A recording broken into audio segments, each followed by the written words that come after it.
Kama unataka kufaulu usaili wowote ule, kiwepesi kabisa, basi zingatia hizi mbinu ninazokupatia hapa. Huwezi zingatia tu. Cha kwanza, lifanyie utafiti hilo kampuni ambalo wametangaza kazi, ambalo wamekuita kwenye usaili. Fahamu dhamira ya kampuni, fahamu maadili yao, product kwa maana ya wanadili na vitu gani, lakini pia habari za hivi punde. Kwamba habari za hivi punde wameannounce kuhusu nini. Kwa sababu ujuzi huu utakusaidia kurekebisha majibu yako na kuonesha nia yako katika shirika. Lakini mbinu ya pili, fanya mazoezi ya jinsi ya kujibu maswali. Kwa maana andaa majibu. Tayarisha majibu kwa maswali yanayoulizwa mara kwa mara. Kama vile niambie kuhusu wewe, hiyo mara nyingi wanaulizaga tell about yourself.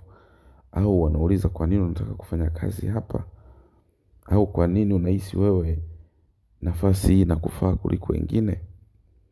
Kufanya mazoezi ya majibu haya utakusaidia kueleza mawazo yako kwa wazi wakati wa mahojiano. Lakini ya tatu bwana, kagua maelezo ya kazi. Kagua kazi inataka nini. Inatakiwa utambue mahitaji na majukumu ya kazi. Hii itakuruhusu kuangaza uzoefu na ujuzi unaofaa unaolingana na kile ambacho mwajiri wako anatafuta. Lakini cha nne, fanya mazoezi ya jinsi ya kujibu maswali. Andaa majibu ya maswali yanayoulizwa mara kwa mara kwenye usaili.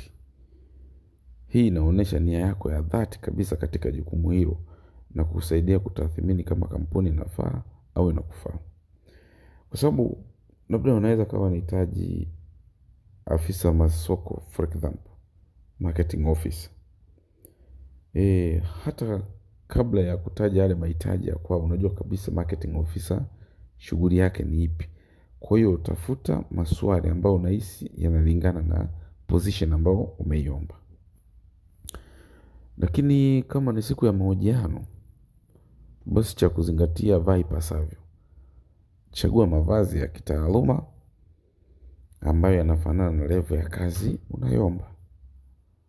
Kikubwa hakikisha nguo zako ni safi na zinakutosha vizuri.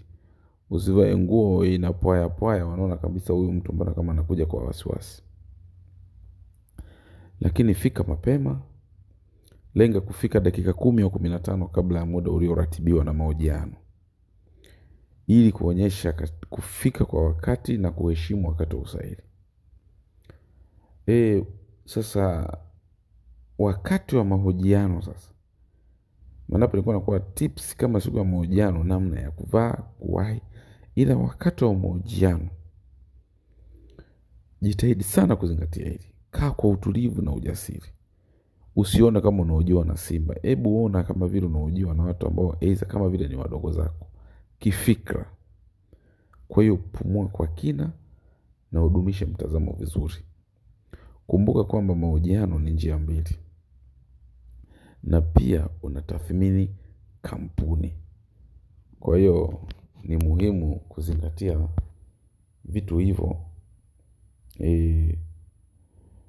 Kwa hiyo kwa kufuata hatua hizi, unaweza kuongeza nafasi yako ya kufaulu kwa 98%.